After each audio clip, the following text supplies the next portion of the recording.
Законски измени и заострување на легислативата за употреба на тротинетите, најави министерот за внатрешни работи Панче Тошковски во синокешното само интервју, по зачестените случаи на повредени возачи, но и реакциите на граѓаните за нивното однесување во сообраќајот. Министерот не сакаше да открие детали, но соопшти дека мора да се крене безбедноста во сообраќајот на повисоко ниво.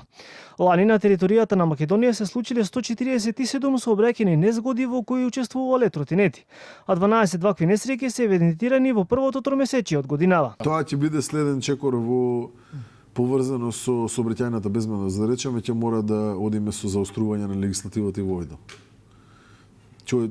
Во иднина ќе следат измени поврзани со тротинетите во секој случај. Во Скопје речиси секој ден има повредени по патот тротинет периодов, покажуваат статистиките на брзата помош. Алармантно е што најголем дел од повредените се млади луѓе и малолетни лица, кои се почесто ги возат тротинетите со повеќе деца на нив. Најчесто се и повреди со друго возило, меѓутоа многу често и само повредување, односно пат од тротинет. Најчесто се тоа младите луѓе во прашање, повредени се младите луѓе од април месец навака.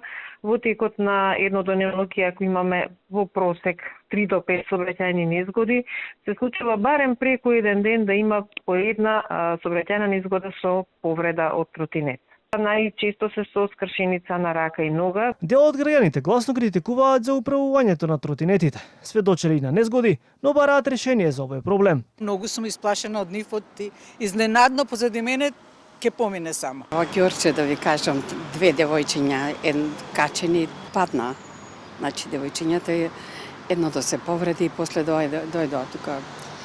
Пешаци што минува, го крена. Со страв го носам детево за рака, за да не дојде од позади, не знам дали некој ќе ме чупне со точак или со тротинет.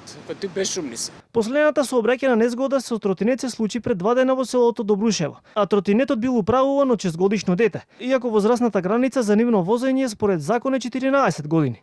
Согласно законот, возењето на тротинети мора да биде по велосипедска или по пешачка патека.